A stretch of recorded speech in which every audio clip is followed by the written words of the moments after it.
আসসালামু আলাইকুম এভরিওয়ান, কেমন আছেন সবাই? আশা করি আল্লাহর রহমতে যে যেখানে আছেন সুস্থ আছেন, ভালো আছেন। আমরা আল্লাহর অশেষ রহমতে অনেক ভালো আছি। দেখতে দেখতে 10টা দিন কেটে গেল, বাড়ি থাকলাম 10টা দিন। আজকে আমার চলে যাওয়ার পালা। তো যাই হোক, সকাল সকাল এই যে আমার নানি এসেছিল, তো নানি চিটা রুটি বানাচ্ছিল, তো সেটাই আপনাদের জন্য একটু ভিডিও করে নিলাম। আজকে সকালের নাস্তা এটাই হবে। আর আম্মা তেলের পিঠে বানিয়েছিল বা পাকান পিঠে, যে যেটাই বোঝেন না কেন, এটাই ছিল আজকে সকালের হালকা পাতলা নাস্তা। তো আমি খেতেই পারিনি, কারণ গাড়িতে ওঠার নাম শুনলেই আমার আগে থেকেই মাথা ব্যথা উঠে যায়। তো বরাবর মাথা ব্যথা উঠে গিয়েছিল এত পরিমাণে, না আমি সকালে খেতে পেরেছি, না আমি দুপুরবেলাও খেতে পেরেছি। তো যাই হোক, অল্প কিছু খাওয়া দাওয়া করে এখন দুপুরবেলা এই যে কাপড়গুলো গুছিয়ে নেব, এই জন্যে ব্যাগটা খুললাম আর কাপড়গুলো নিয়ে বসে আছি। আগই থাক, আর আর লাগবে না। পাও নষ্ট হবে নি। তো আম্মা এখানে বড় এসেছে, এই যে তেলের না পিঠাগুলো দেন না। সকালে বানিয়েছিল, এগুলা তার জামাইয়ের জন্য উঠিয়ে দিচ্ছিল। আমি বললাম যে পলিথিনের ভেতরে করেই দেন। আর এই যে আমাদের ছোট সদস্য বাসার, আমার ভাইয়ের ছেলে, ওর সাথে একটু দুষ্টামি করছিলাম। তো যাই হোক, সময়টা এত তাড়াহুড়োর মধ্যে কেটে গেল যে বেশি কিছু আমি ভিডিও করতেই পারিনি। আর চলে যাওয়ার আগ মুহূর্তে আসলে এত ইমোশনাল হয়ে যায় যে ভিডিও করার মতো মন মানসিকতাই থাকে না।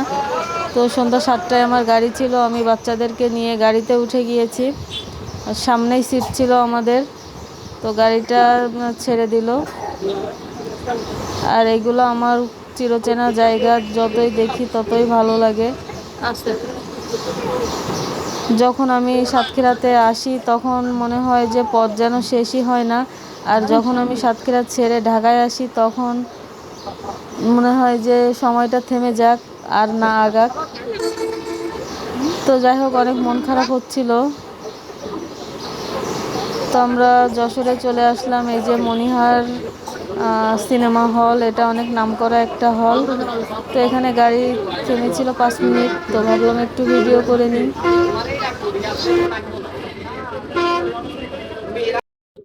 এই গাড়ি ছাড়বে, তুমি কই থেকে আসতেছো? এটা পাম্পে আবার দাঁড়াবে।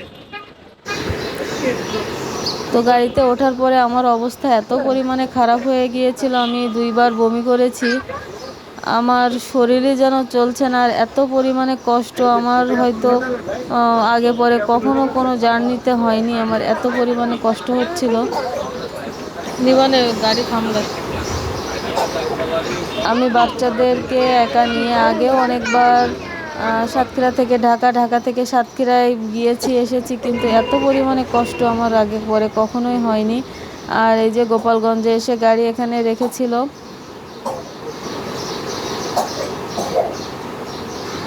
তো আমি তো নিচে নেমে যেতে পারিনি, মেয়েকে পাঠিয়েছিলাম, বললাম যে তুমি কি খাবার নিয়ে এসো আর আমার জন্য একটা আইসক্রিম নিয়ে এসো। তো আমি শুধু একটা আইসক্রিমই খেয়েছি।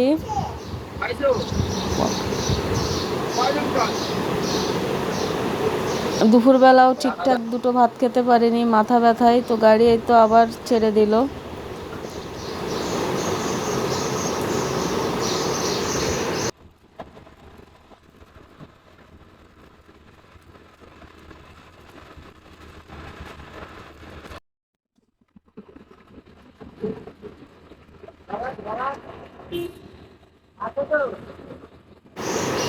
তো পদ্মার টোল দেওয়ার জন্য এই যে এখানে দাঁড়িয়েছিলাম, সব গাড়িগুলাই কেন জানি দাঁড়িয়েছিল, আগাচ্ছিল না, মেবি কোনো প্রবলেম হয়েছিল। তো ফাইনালি এই যে পদ্মার টোল দিয়ে দিলাম, আর এই যে পদ্মার উপরে উঠে গেলাম। তো ভিডিওটা আপনারা দেখতে থাকুন, আশা করি ভালো লাগবে। জানি না কত দূর কন্টিনিউ করতে পারবো। নুসরাতের বাবা এসেছিল আমাদেরকে গাড়ি থেকে নামিয়ে নেওয়ার জন্যে। তো গাড়ি থেকে নেমে এই যে 2টা রিক্সা করে নিলাম।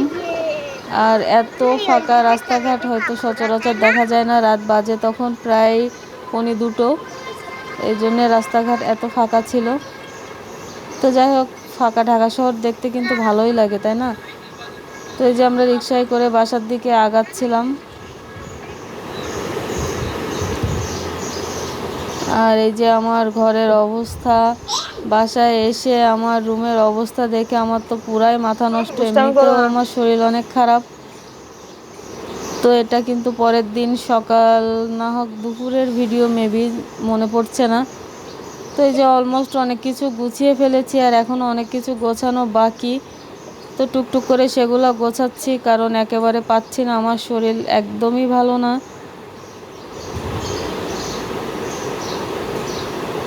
তো গাছগুলায় পানি দিলাম, পাখির খাঁচা এত পরিমাণে নোংরা হয়েছিল, সেগুলো পরিষ্কার করলাম, অনেকগুলো কাপড় ধুলাম, ঘর ঝাড়ু দিয়ে মুছে ফেললাম। তো এই যে এবার ফাইনালি আলমারির কাপড়গুলো তুলে ফেলছি।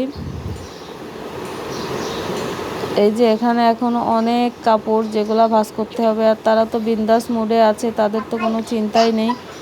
তো বড় মেয়ে আর আমি দুইজনে মিলেই সবগুলো গুছিয়ে নিচ্ছিলাম।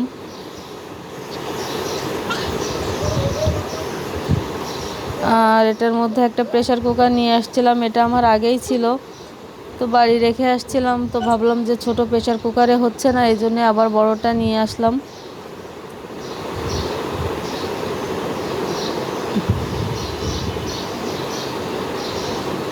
প্রেসার কুকারটা আম্মা অনেক আগেই আমাকে কিনে দিয়েছিল, কিন্তু সেভাবে ইউজ হয়নি।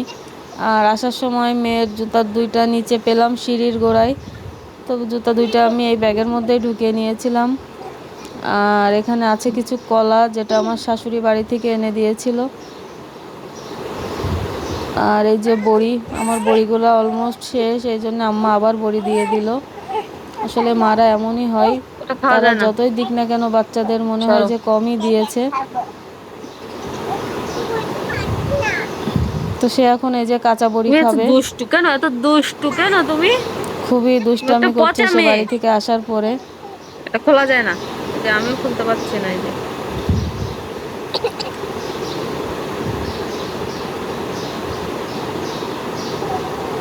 তো এই যে ফাইনালি আলমারিটা গুছিয়ে নিলাম, আমার কাপড়গুলো সব সুন্দর করে গুছিয়ে নিলাম।